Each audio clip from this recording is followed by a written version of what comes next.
Bonjour à tous et bienvenue pour la matinale de CMC Market. Je suis Nicolas Chéron, analyste pour vous servir. Nous sommes vendredi 8 janvier et nous arrivons à terme de la première semaine de trading de l'année 2016. Pendant 4 séances, nous avons eu 4 baisses consécutives sur les indices européens et les indices américains. En effet, depuis le 4 janvier, donc le début de la semaine, la Chine inquiétait de nouveau les opérateurs comme elle les avait inquiétés il y a 6 mois, 8 mois lors de l'été dernier. Ce qu'il faut bien comprendre, c'est qu'il y a deux soucis avec la Chine. Il y a un souci au niveau monétaire, des dérèglements monétaires entre le yuan et le dollar américain. Et puis, il y a bien évidemment ce marché action chinois qui parfois est très volatile. Par rapport au marché chinois, il faut quand même le prendre avec des pincettes. C'est un marché qui est très petit par rapport aux indices mondiaux. Et c'est un indice ultra volatile. Donc, quand cet indice fait moins 7% en une séance, il faut aussi savoir le prendre avec des pincettes. Lors des dernières séances, donc, les opérateurs se sont fait des frayeurs, les indices boursiers ont reculé, on a perdu 6 à 8% sur la plupart des marchés et on a commencé donc à être inquiété par la Chine, par le ralentissement économique mondial, par la forte chute des cours du pétrole et tout ça, ça a fait peur aux investisseurs. Mais heureusement, hier, la Chine a décidé de couper les coupes-circuits qu'elle avait mis en place sur les marchés actions. La Chine avait mis en fait des coupes-circuits pour que lorsque les marchés baissaient trop fort, moins 5 ou moins 7%, eh bien les cours s'arrêtaient. Et c'est ainsi que mercredi, la séance, jeudi matin, la séance a duré seulement 15 minutes en Chine. Tout le monde a vendu ses titres très rapidement et c'est ça qui a créé la panique hier. Donc c'est pour ça que la matinale d'hier s'appelait Panique en Chine. Donc ce qu'ont fait les Chinois hier après-midi, c'est qu'ils ont retiré les coupes-circuits. Et ce qui s'est passé en parallèle de ça, c'est que le pétrole est repassé de 32 à 33,50 et il a repris comme ça 4% très rapidement. 3-4% très rapidement. Donc, ce qu'il faut faire aujourd'hui, c'est prendre un petit peu de recul sur cette situation. C'est regarder si des seuils majeurs ont été cassés ou pourraient être cassés en données hebdomadaires. Souvenez-vous lundi quand je vous disais que c'était la première semaine de l'année, qu'elle était volatile, dangereuse et que c'était peut-être pas nécessaire de la trader, peut-être qu'il fallait regarder le spectacle tout simplement, puis faire preuve d'une grande prudence si on souhaitait tout de même surfer sur ce marché volatile. Et nous allons voir ensemble dans cette émission qu'est-ce qui pourrait se passer par la suite, quelles sont les nouvelles du jour, quelles sont les statistiques à attendre pour donc cette fin de semaine. Donc bien évidemment, aujourd'hui on est vendredi 8 janvier, c'est la publication du NFP. Le NFP c'est les Non-Farm Payroll, ça veut dire les chiffres de l'emploi américain. On va connaître les coûts de l'emploi aux États-Unis, est-ce que les salaires montent ou baissent. On va connaître le pourcentage de chômeurs. Et puis on va connaître le nombre de créations d'emplois qui est attendu à 200 000 créations d'emplois, soit à peu près la moyenne de ces 3-4 dernières années. Voilà, bienvenue pour la matinale. Vous voyez que en ce moment, le menu est assez conséquent. Comme tous les matins, voici un avertissement sur les risques concernant le caractère purement informatif de cette présentation, concernant les CFD, les indices de sentiment, les performances passées. Je vous laisse en prendre note. J'en profite pour saluer des gens que je connais bien, Gilles, Christophe, content de vous voir, Zoro également. Ça fait plaisir de se retrouver, effectivement. Vous êtes de plus en plus nombreux à joindre la matinale, malgré le fait qu'on ait eu des petits soucis techniques ou des petits soucis d'enregistrement. Tout ça est en train de se mettre en place. Et puis, vu comme on a préparé un gros programme pour la rentrée, je vous en parlerai tout à l'heure. Donc, comme tous les matins dans cette matinale, on va voir ensemble quelles sont les dernières news, décalages, le calendrier éco. On va passer en revue des actifs sur la plateforme CMC et bien évidemment tout au long de cette présentation, si vous avez des questions, n'hésitez pas. Alors, la bourse chinoise a repris 2% cette nuit après la suppression des coupes-circuits. Donc, alors que les indices chinois ils avaient perdu pratiquement 15-20% en l'espace de 4 séances, on a une stabilisation des cours. C'est là où je prends des pincettes car pour le moment c'est une stabilisation, on n'a pas de rebond fort non plus sur la bourse chinoise et on a toujours des perspectives potentiellement baissières au vu de la tendance en place depuis un an en Chine. Donc ne crions pas hurrah, mais à court terme on peut dire que la panique s'est arrêtée. Le pétrole a réagi sur les 32 dollars. Alors pourquoi il a réagi Il peut y avoir de nombreuses raisons, mais je pense que on a été un petit peu vite en besogne. Le pétrole, rappelez-vous, avait ouvert dans la zone des 37 dollars en ce début de semaine et puis a perdu pratiquement 20% entre ses plus hauts de lundi matin et les plus bas d'hier soir. 20% en 4 séances. Alors oui, la croissance mondiale ralentit et oui, les stocks sont élevés, mais on continue quand même de consommer des millions de barils tous les mois. Là, on a un dérèglement de marché. Même les tensions entre Arabie Saoudite et Iran n'arrivent pas à faire remonter les cours du pétrole. Donc on a eu, je pense, un excès et on a eu un rebond technique qui s'est mis en place depuis. On a repris 3-4%. C'est la même chose sur la bourse chinoise et sur le pétrole. Pour le moment, on a une stabilisation dans la baisse. Ça ne veut pas dire qu'on a trouvé un point bas et ça ne veut pas dire qu'on va rebondir violemment. Mais on a mis un pied devant l'autre pour qu'un scénario haussier puisse de nouveau sembler plausible. La volatilité retombe, ce qui nourrit les espoirs d'un rebond. Donc la volatilité, c'est l'indice de volatilité, le VIX. Le VIX, en fait, je vous le montrerai tout à l'heure, est passé au-dessus de ses plus hauts de décembre hier en séance. C'est là où on s'est fait peur. Et puis rapidement, les cours sont redescendus. Et donc voilà, tant qu'on est au niveau des plus hauts de décembre sur la volatilité et qu'on n'explose pas la volatilité à la hausse, on peut se ravir un petit peu de cette retombée du risque. Donc, la conclusion, c'est qu'il y a plus de peur que de mal pour le moment, même si des ombres persistent au tableau. Donc, plus de peur que de mal pour le moment, ça veut dire que l'indice chinois a tenu ses plus bas de l'été dernier. Ça veut dire que le pétrole est tellement bas que maintenant sa baisse, elle est somme toute raisonnable. Les indices boursiers américains ont cassé des supports de court terme, mais pas encore de supports de moyen terme. Et les supports en Europe, on a cassé les zones de neutralité et on est allé dans des petites zones de risque baissier. Mais vous allez le voir, on est peut-être en train de tenter d'en sortir tout aussi vite qu'on y est rentré. C'est cela qui devra être constaté ou non cet après-midi avec le NFP. Point de vue d'entreprise, Airbus annonce avoir livré 762 avions en 2015, soit plus que son objectif maximum. La fourchette était de 755 à 760. Vous comprenez donc pourquoi Airbus en partie était une des success stories de 2015 avec une des plus belles performances annuelles. Casino qui travaille la zone des 40 euros pour la seconde fois et qui avait donc été sous pression à cause d'une recommandation à la baisse donnée par un gérant de fonds américain spécialisé dans les opérations à la baisse. Donc Casino, elle a été sous pression, mais là elle reprend un peu des couleurs. Il semblerait que cet Américain qui avait une recommandation négative soit sorti d'une partie de sa position. Le titre Casino semble sur une zone de soutien et il profite à court terme de recommandations d'analystes. Et puis un titre intéressant, HI Media,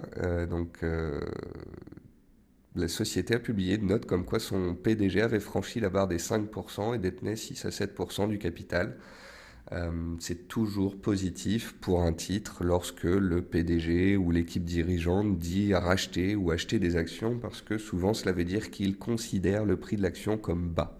Alors ça ne veut pas dire qu'ils ont raison, mais c'est généralement rassurant pour les investisseurs et il arrive très souvent que lorsque les PDG rentrent, ils aient des bons prix et qu'ils fassent des belles opérations.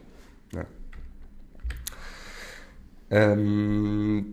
Au niveau des statistiques, donc hier, on a eu des demandes d'allocation chômage US supérieures aux attentes. On a eu un taux de chômage en zone euro qui était meilleur qu'attendu à 10,5 au lieu des 10,7 attendus.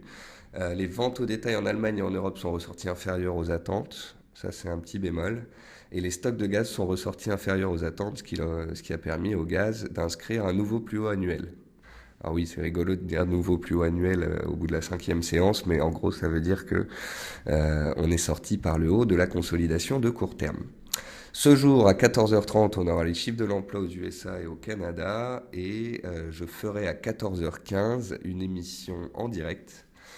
Alors, pour tous ceux qui n'auraient pas vu que j'allais faire cette émission en direct, si vous voulez la suivre, vous allez dans la rubrique formation, et ici, vous avez Live NFP.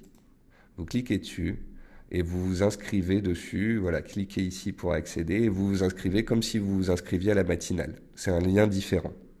D'ailleurs, vous remarquerez que dans la rubrique formation du site CMC, vous avez la matinale aujourd'hui, vous avez le NFP cet après-midi, vous avez un webinaire mardi prochain, vous avez un webinaire jeudi prochain, vous avez un webinaire dans 2 semaines, un séminaire dans nos locaux dans 3 semaines, bref.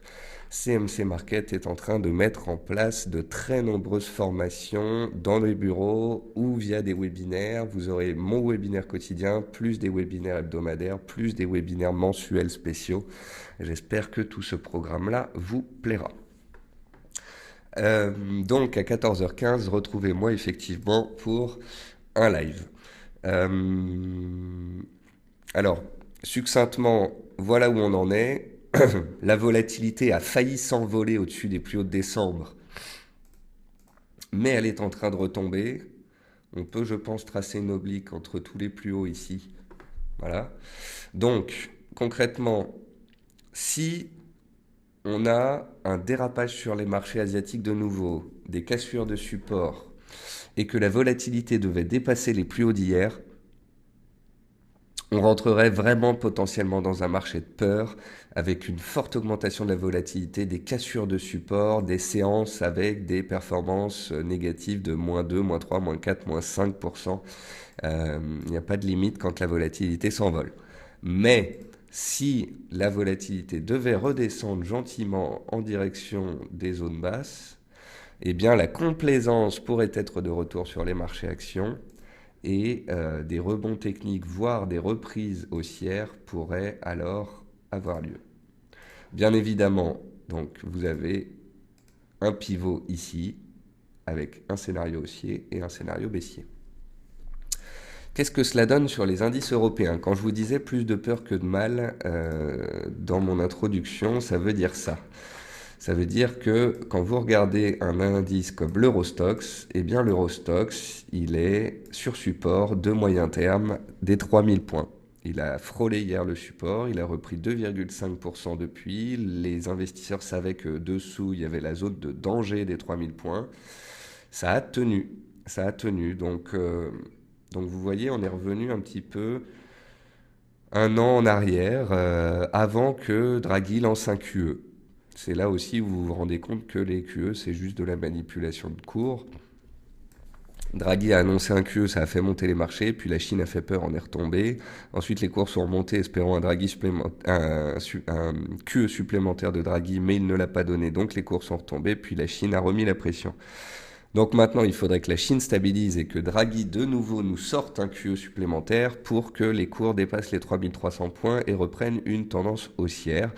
Si Draghi n'annonce pas de QE, si la Chine dérape et qu'on casse les 3000 points sur l'Eurostoxx, alors il pourrait y avoir du grabuge sur les marchés et la mise en place d'un marché baissier comme on l'a dit ces dernières séances. Pour l'instant, rien n'est fait. Nous sommes dans cette zone de moyen terme d'importance. Regardons le 440 pour voir ce que cela donne. Donc le 440, même chose, il est allé travailler ses plus bas de l'été dernier. Donc pour l'instant, plus de peur que de mal. Certes, on a cassé des supports en début de semaine, c'était des supports court terme. Et en dessous, il y avait les supports moyen terme. Les supports court terme ont cassé, on s'est fait des frayeurs, mais les supports moyen terme ont tenu. Vous voyez aussi sur mon 440 une oblique qui passe par tous les plus bas. C'est une oblique qui passe comme ça ici. On doit pouvoir aussi en tracer une comme ceci. Voilà. Donc, vous voyez qu'il y a plus ou moins pas mal d'obliques qui passent en passant par tous les points bas extrêmes et qui montrent bien que ici, entre 4002 et 4003, il y a vraiment la zone de prix qu'on a travaillé l'été dernier, il y a les obliques de soutien de moyen terme. Donc il faut absolument tenir cette zone-là si la tendance haussière de long terme veut perdurer et si on veut pouvoir remonter vers les 4600 les plus hauts de l'année, voire les 5000 points de nouveau. Voilà. Si c'est pas le cas et qu'on accélère sous 4003, on se donne des risques d'aller dans la zone des 4000, 4100, qui étaient les plus bas travaillés à la fin 2014, mais aussi à la fin 2013, début 2014. Et alors là, mon scénario, mon idée, c'est que si les marchés dérapaient et tombaient de 6-7% supplémentaires en direction des 4000 points sur le CAC, Mario Draghi serait obligé de sortir du bois et de lancer un quantitative easing supplémentaire. Pour le moment, donc, on s'accroche. Hier en séance, on s'est repris en fin de séance. On a eu un gap haussier ce matin qui a confirmé le retour des acheteurs. Et on est en train de rebondir et de fermer le gap qu'on a laissé ouvert hier. Donc pour l'instant, on est dans un rebond technique. On a toujours une tendance baissière. On a des cours qui remontent un peu, mais qui pourraient très bien repartir à la baisse. Il faut, pour repartir à la hausse, un mouvement haussier violent et la matérialisation d'un point bas de court terme. Ce qu'il est intéressant de constater, c'est que on est la première semaine de l'année, comme je vous le disais tout à l'heure. Si le DAX ou le CAC reprennent 1% d'ici la fin de la séance, alors, vous vous souvenez, la zone de neutralité dont je parlais sur le DAX entre 10 100 et 10 800, la zone de neutralité sur le CAC entre 4 460 et 4 700, eh bien en fait, on réintégrerait cette zone de neutralité en clôture hebdomadaire. Et donc, on aurait une mèche basse ici qui ne serait qu'une grosse frayeur que l'on se serait fait ponctuellement à cause, encore une fois, de la Chine. Donc si les chiffres du NFP cet après-midi ravivent les investisseurs, ravivent les velléités haussières, et qu'on clôture au-dessus de 4460 sur le CAC, alors l'épisode baissier sous les 4460 pourrait être un mauvais souvenir et on ferait place à un peu plus de neutralité, voire même des espoirs haussiers. Voilà. Après, pour ça, bien évidemment, il faudra que les statistiques chinoises et les indices chinois, asiatiques en général, se reprennent un petit peu la semaine prochaine. Je voulais vous montrer aussi l'indice de Hong Kong. L'indice de Hong Kong en données hebdomadaires, vous allez voir, c'est frappant. On voit tout de suite qu'on est sur une zone de soutien majeur en regardant cet indice. Voilà, donc ça c'est un graphique de l'indice de Hong Kong sur 2014-2015. On voit donc l'envolée des cours en début d'année 2015, la correction par la suite qui a amené l'indice à de nouveau plus bas à Hong Kong. Le rebond en fin d'année dernière, un peu compliqué, et puis là de nouveau une attaque baissière en ce début 2015. Et donc vous voyez qu'en fait l'indice de Hong Kong est pile poil venu chercher ses plus bas. Et vous voyez en plus que déjà à l'époque j'avais tracé cette figure d'élargissement. En fait, une figure d'élargissement c'est intéressant parce que ça permet à l'indice de faire des nouveaux plus bas sans pour autant casser réellement. Vous voyez ici on est allé faire un nouveau plus bas, un tout petit peu plus bas que le précédent. Et en fait, c'est pas un niveau horizontal qu'il faut considérer, c'est un niveau oblique baissier. Donc plus on avance dans le temps, plus l'oblique baisse. Et donc ça nous donnait un petit peu de marge.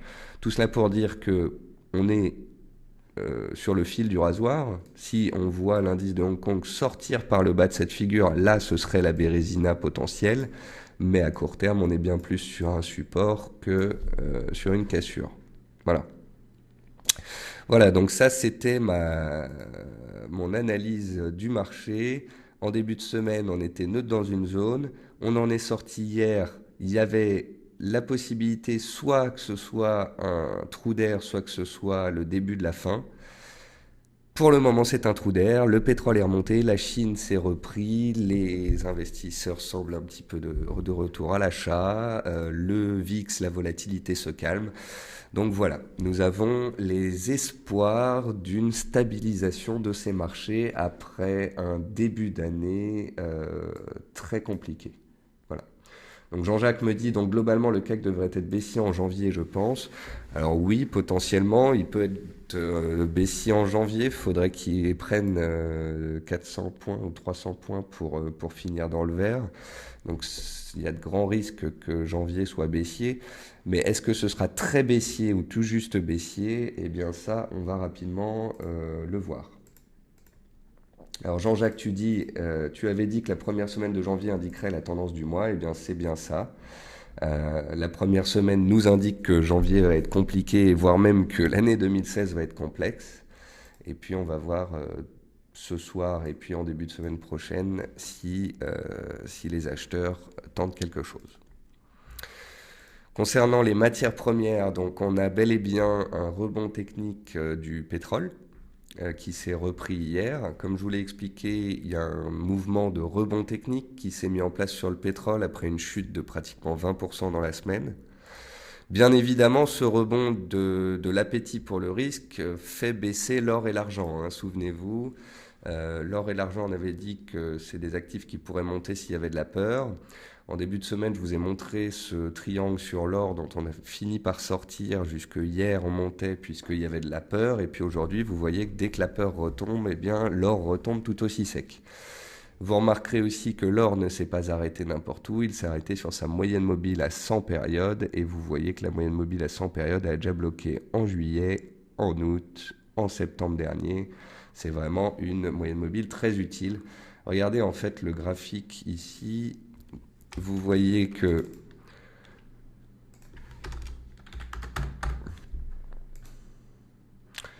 il y a en gros la moyenne mobile à 100 jours qui bloque la plupart du temps.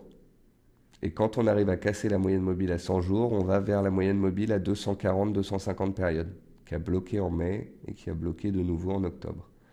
Donc s'il y a de nouveau de la peur sur les marchés, qu'on casse l'AMM 100 et les 1110, on pourrait aller vers les 1140 et l'AMM 240. Tant qu'on reste sous celle-là, on a des risques de revenir sur les plus bas puisque la tendance reste baissière.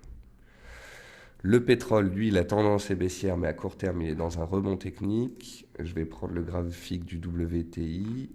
Donc, on avait une tendance baissière forte. On a tenté de latéraliser en fin d'année, puis en début d'année, et puis c'est reparti violemment à la baisse.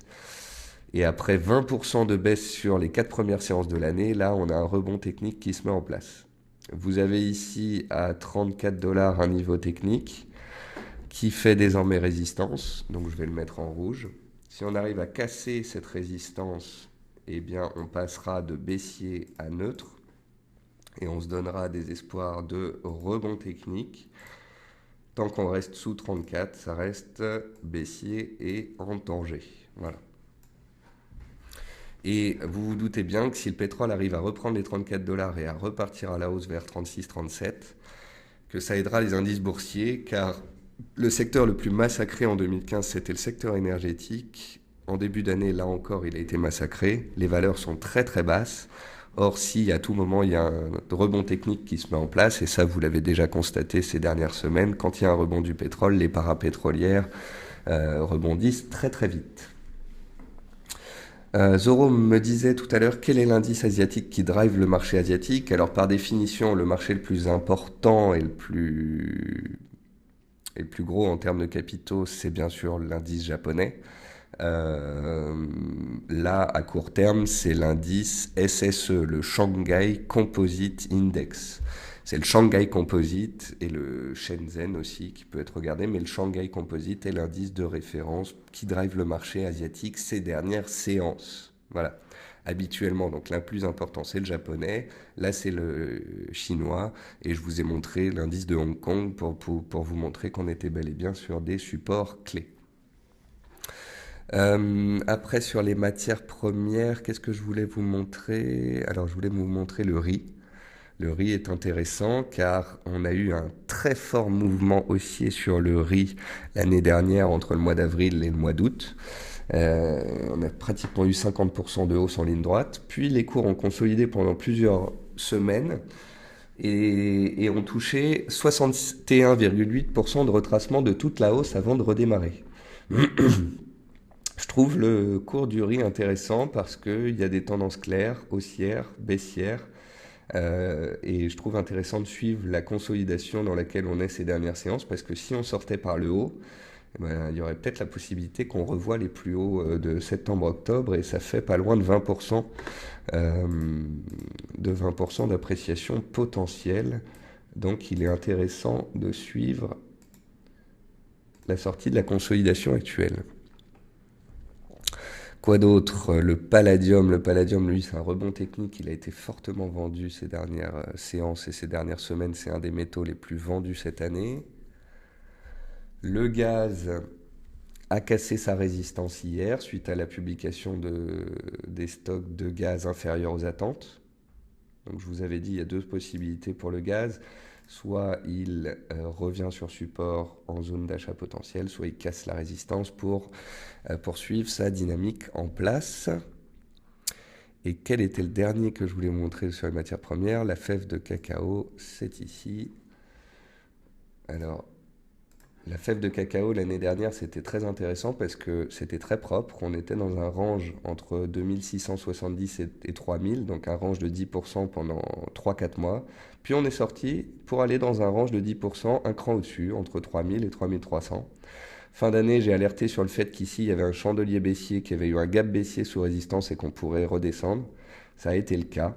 On est descendu violemment, on a même cassé le support d'un coup. Là, il y a eu des ventes paniques ces dernières séances. J'attends de voir la clôture de la semaine. Est-ce qu'on va clôturer juste au-dessus du support et donc le préserver ou pas?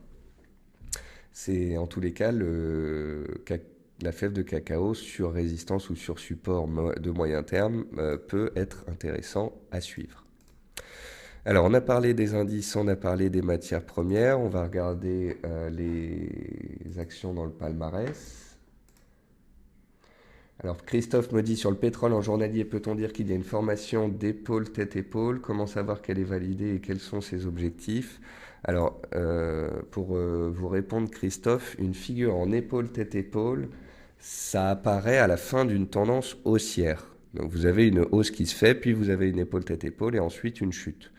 Là, le pétrole, il est baissier, donc une épaule tête-épaule n'est pas possible. La seule chose qui pourrait être possible, c'est une épaule tête-épaule inversée pour jouer la hausse. Mais je n'en ai pas encore vu la formation. Alors, je vais quand même prendre la peine de jeter un œil dessus parce que je suis curieux. Une ETE qui débute début 2015, donc ah oui, E, T et E. C'est pas du tout une ETE en fait, parce qu'une ETE c'est une figure qui apparaît à la fin d'une tendance haussière. Que ce soit les chandeliers japonais, que ce soit les figures chartistes, il faut que vous soyez très précis. Il y a des bouquins d'analyse technique à ce sujet, il y a des règles très claires. Une ETE, ça apparaît à la fin d'une tendance haussière. Moi, ce que je vois sur le graphique, c'est qu'on peut tracer une oblique en passant par les plus bas, plus ou moins. Et en 2016, excusez-moi, je pense que le pétrole va être très volatile. C'est-à-dire que je pense que le pétrole peut tout aussi bien aller à 25, mais je pense qu'il peut aussi rebondir de 25 à 40 et prendre donc 60%. Donc je pense que le pétrole dans les trimestres à venir va pas être facile. Je pense que ça sert pas à grand chose de chercher le point bas parce qu'on ne sait pas s'il va apparaître en 2016 ou en 2017. Oui, le pétrole peut aller à 25, il peut aller à 17, autant qu'il peut aller à 50.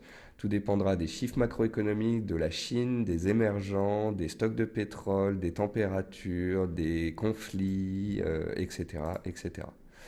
Là, à court terme, il y a des stocks qui sont impressionnants et puis des températures qui sont clémentes. Vous ajoutez à ça 2-3 chiffres économiques bons et des températures négatives et le pétrole reprend 10%. Voilà. Donc pour l'instant, il n'y a rien de spécial à voir sur le pétrole, si ce n'est qu'il est baissier et qu'il a accéléré cette semaine. On vient d'appuyer sur le frein, il s'est mis en pause, mais il n'y a pas grand-chose à dire de plus. Alors Paul me dit pour info sur CNBC, ils ont dit que Texas Instruments était une des sociétés du Nasdaq les plus impactées par la Chine. Merci Paul. Que vous le sachiez aussi, si le DAX est un des indices qui baisse le plus quand la Chine déraille, c'est parce que l'Allemagne est un des partenaires privilégiés de la Chine.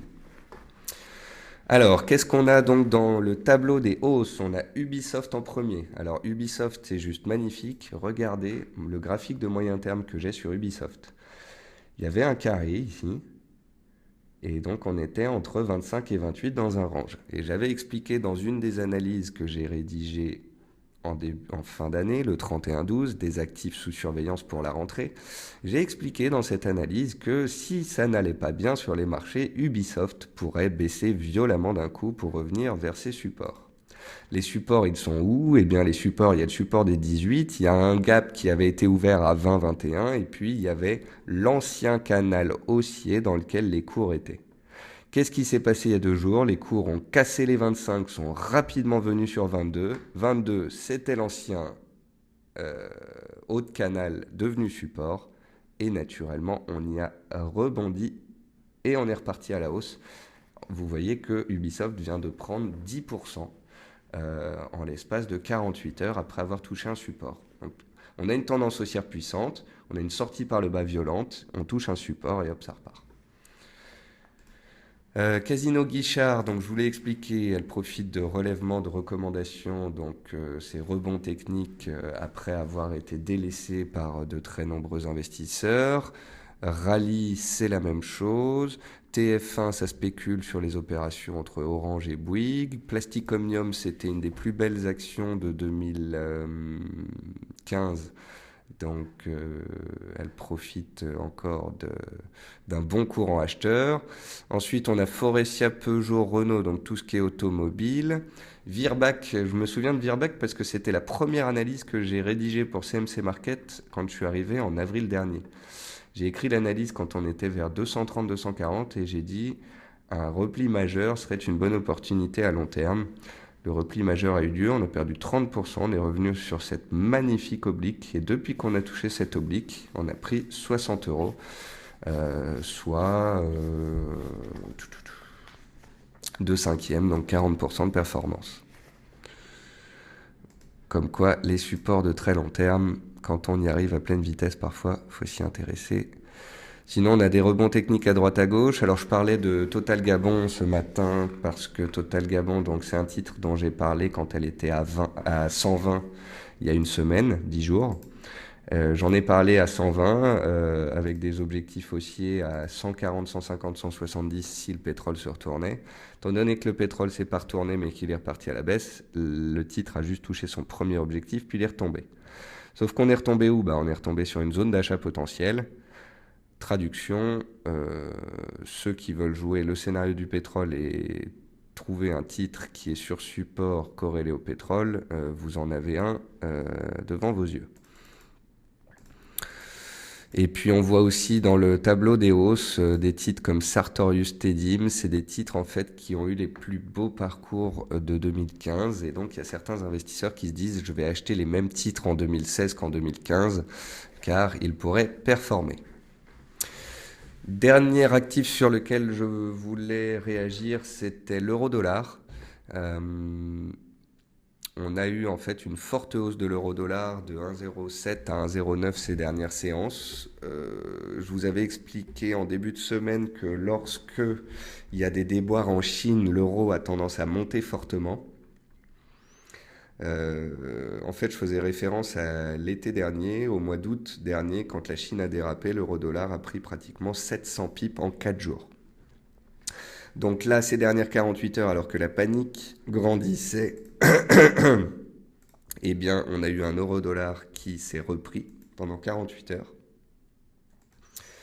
Et en fait, je viens de voir cela, mais l'euro-dollar pourrait être considéré dans un canal.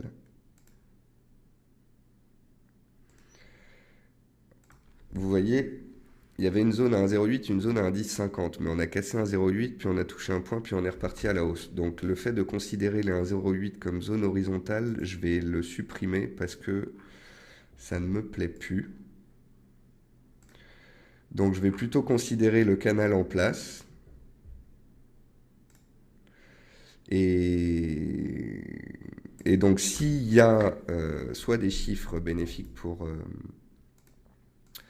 la zone euro, mais surtout s'il y a du risque de la peur, un dérapage en Chine, alors l'euro-dollar casserait les 1,0950, irait rejoindre très certainement la zone des 1,11, 1,12. A contrario, s'il y a de l'appétit pour le risque et que les indices devaient rebondir un peu plus nettement, eh bien l'euro-dollar pourrait redescendre gentiment vers les 1,07. En tous les cas, il faut bien comprendre que quand ça dérape, sur les marchés asiatiques notamment, ça profite à cette paire. Dernière paire, dernier actif dont je voulais vous parler ce matin, c'est l'AUD-NZD. L'AUD-NZD, c'est une paire que j'affecte, qui a été très lisible en 2015. Et c'est une paire qui descend depuis 2 mois en direction de son support des 1,05. J'attends avec impatience que ce support soit touché et qu'on voit si les acheteurs y réagissent, car on pourrait alors plaider pour un redémarrage haussier, comme on l'avait vu au mois d'octobre. Donc j'attends gentiment 1,05. Voilà, sur ce, je pense qu'on a fait un tour relativement complet des marchés, que ce soit au niveau des news, de la macroéconomie, des statistiques, des rendez-vous à venir. Vous avez compris les enjeux de cette fin de séance sur les indices, à savoir est-ce qu'on est dans des rebonds techniques ou dans des reprises haussières violentes. Nous aurons des informations qui nous seront données par les cours cet après-midi, puis début de semaine prochaine avec la première séance de la Chine lundi matin, je pense, qui sera d'importance. Voilà, sur ce, je vous retrouve à 14h15 pour le live NFP. Pour ceux que je ne retrouverai pas ou qui regardent cette vidéo enregistrée, eh bien, je vous souhaite par avance un bon appétit, une bonne séance. Et puis, bien évidemment, un très très bon week-end. Et je vous retrouve sur les ondes lundi 10h pour la matinale. Bonne journée à tous.